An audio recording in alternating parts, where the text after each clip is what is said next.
राजस्थान में बर्फीगंज नाम का एक गांव था। गांव में जलेबी नाम की एक लड़की रहती थी। जलेबी को फिल्में देखने का बहुत शौक था। उसके गांव में डिश नहीं थी। फिल्म देखने के लिए सीडी खरीदनी पड़ती थी। जलेबी के पास जब भी थोड़े बहुत रुपए इकट्ठे हो जाते तो वह धर्मपाल की दुकान से फिल्मों की सीडी खरीद लाती।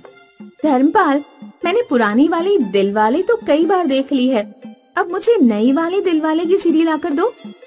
नई वाली दिलवाले तो अभी भी सिनेमा हॉल में लगी हुई है।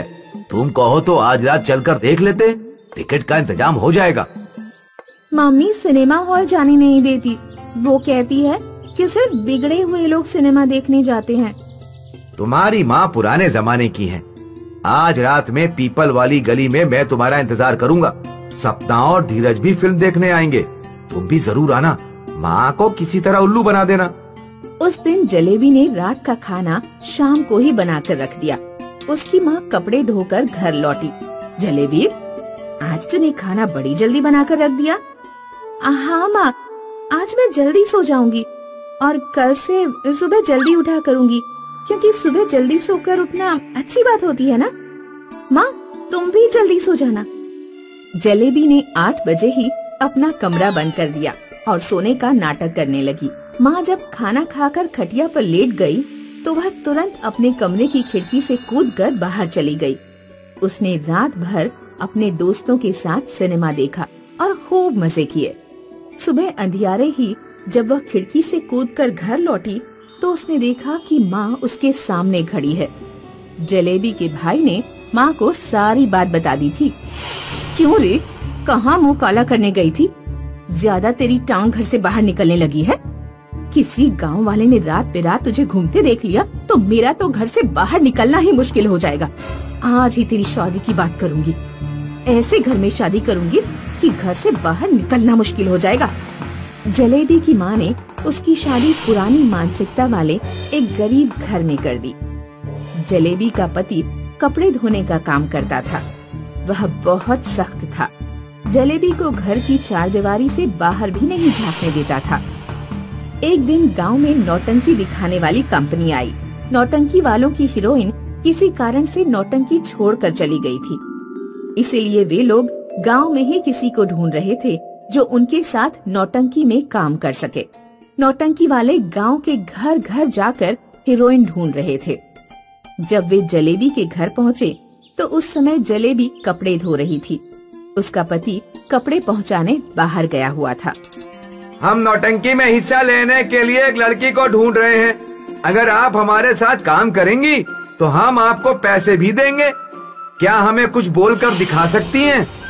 ना कोई उमंग है, ना कोई तरंग है, मेरी जिंदगी है क्या एक कटी पतंग है। सपनों के देवता क्या तुझको करूं मैं अर्पण। पतझड़ की मैं हूँ छाया, आंसुओं का मैं हूँ दर्पण। बहुत खूब। अगर आप हमारे साथ काम करेंगी तो हमें बहुत खुशी होगी। तभी जलेबी का पति वहाँ आ गया। तुम लोग कौन हो और मेरे घर के आगे क्या कर रहे हो? जाओ यहाँ से। इस लड़की के अंदर अभिनय की प्रतिभा है। हम इसे अपनी नौटंकी में शामिल करना चाहते हैं। वो मेरी पत्नी है, कोई नौटंकी वाली नहीं। अगर वो तुम्हारे साथ नौटंकी में काम करेगी तो गांव बिरादरी में हमारी क्या इज्जत रह जाएगी? इज्जत ही नहीं, पैसों की सोच। अगर वो हमारे साथ काम करेगी तो हम उसे अच्छे पैसे देंगे। तुम्हारा जो भी जवाब हो कल तक बता देना। उस रात जलेबी ने अपने पति को बहुत प्यार से खाना खिलाया और उससे विनती की कि वह उसे नौटंकी में काम कर लेने दे ताकि घर का खर्चा आसानी से निकाला जा सके।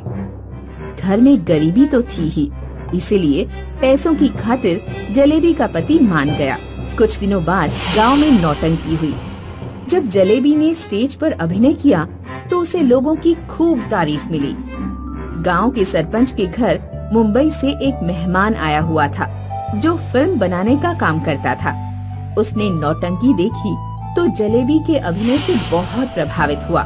नौटंकी समाप्त होने के बाद वह जलेबी के पास गया और बोला, मेरा मुंबई में प्रोडक्शन हाउस है, क्या आप मेरी फिल्मों में काम करना पसंद करेंगी?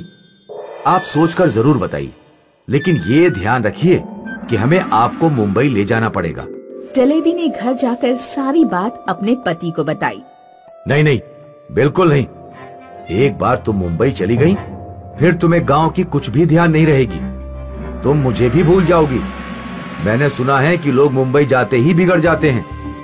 मैं वादा करती हूँ, मैं ना तो आपको भूलूंगी, न गांव को और ना ही अपने मूल्यों को। मैं सिर्फ अपनी अभिनय की प्रतिभा को तराशना चाहती हूँ। उसी के लिए मैं मुंबई जाना चाहती हूँ। नहीं, मैं तुम्हें नहीं जाने दूंगा। अगले दिन जब जलेबी का पति उठा तो उसने देखा कि जलेबी घर से गायब है। वह समझ गया कि जलेबी मुंबई भाग गई है। जलेबी के पति ने चाकू उठाया और सीधे मुंबई की ओर गया। वह जलेबी को कई महीनों तक ढूंढता रहा, लेकिन जलेबी उसे नहीं मिली। कोई बात नहीं, दोबारा मुंबई आऊंगा, तब मिल गई तो उसे जान से मार दूंगा। उधर जलेबी ने फिल्मों में काम करना शुरू कर दिया।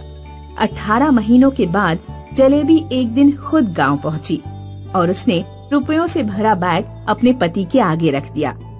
आप चाहे तो मुझे मार सकते हैं, लेकिन मेरी तरफ से ये भेंट स्वीकार करें। मैं हमेशा आपकी पत्नी ही रहूंगी।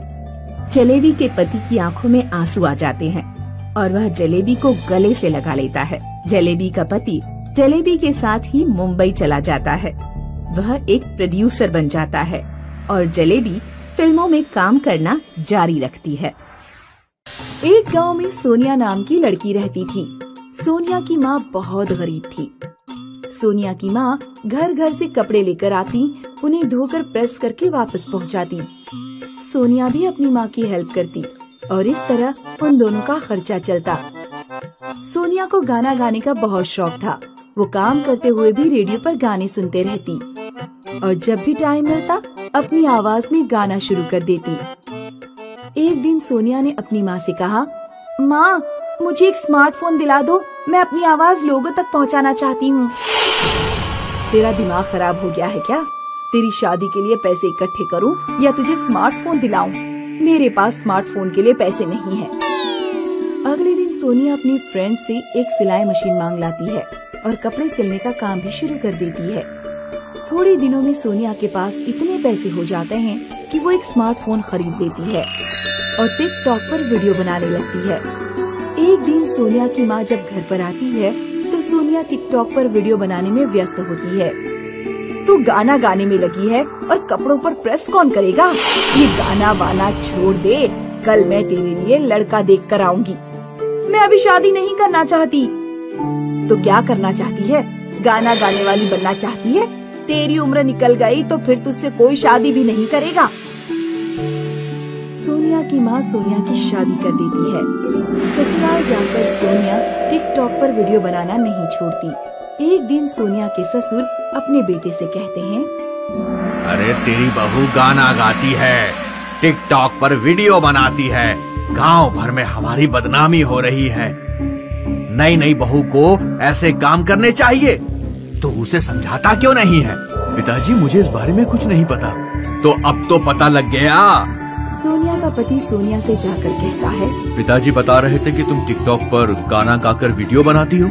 हाँ मैं बनाती हूँ, मुझे बचपन से ही गाना गाने का शौक है। अरे लेकिन आस पड़ोस वालों का तो सोचो, तुम अब हमारे परिवार की बहू हो। देखो, जिस तरह तुम्हें खाना खाने पानी पीने की जरूरत होती है, उसी तरह मुझे गाना गाने की जरूरत है। ये मेरी जिंदगी का हिस्सा बन गया है। मैं संगीत को अपनी जिंदगी से अलग नहीं कर सकती। सोनिया के ससुर सोचते हैं कि ये ऐसे नहीं मानेगी। एक बार जब रात में सोनिया सो रही होती है तो सोनिया के ससुर सोनिया का फोन उठाकर गांव की नदी में फेंक आते हैं। सुबह को जब सोनिया को फोन कहीं नहीं मिलता तो वो रोने लगती है। हे भगवान, मेरा फोन कहीं नहीं मिल रहा, मैं टिकटॉक पर वीडियो कैसे बनाऊंगी? अरे रो क्यों रही हो? मेरे साथ खेत पर काम करने चलो। वैसे भी हमारा खेत जमींदार के पास गिरवी रखा हुआ है। मुझे तो समझ नहीं आ रहा कि खेत को कैसे छुड़ाया जाए। मजबूरी में सोनिया को खेत पर काम करने जाना पड़ता है। एक दिन टिकटॉक कंपनी की तरफ से सोनिया के पास एक पार्सल आता है। उसमें एक एक लेटर भी होता है जिसमें लिखा होता है, टिकटॉक पर आपके 2 लाख फॉलोअर्स हो गए हैं। आपकी आवाज लोगों को बहुत पसंद आ रही है। हम आपको एक नया मोबाइल गिफ्ट कर रहे हैं, कृपया वीडियोस बनाते रहें। अपने नए मोबाइल से सोनिया और भी वीडियोस बनाती है और धीरे धीरे एक दिन ऐसा आता है कि वो टिकटॉक पर सबसे बड़ी स्टार बन जाती है। एक दिन एक म्यूजिक प्रोडक्शन कंपनी की तरफ से सूट बूट पहने एक आदमी आता है और कहता है, सोनिया, आपकी आवाज लोगों को बहुत पसंद आ रही है। मैं आपको 20 लाख का चेक देने जा रहा हूँ। आप हमारी कंपनी के लिए गाना रिकॉर्ड कीजिए। सोनिया वो पैसे अपने पति और ससुर को देते हुए कहती है, अब आप अपना खेत आसानी से जमींदार से छुड़ा सकते हैं। मुझे माफ कर दो बेटी, मैंने तुम्हारे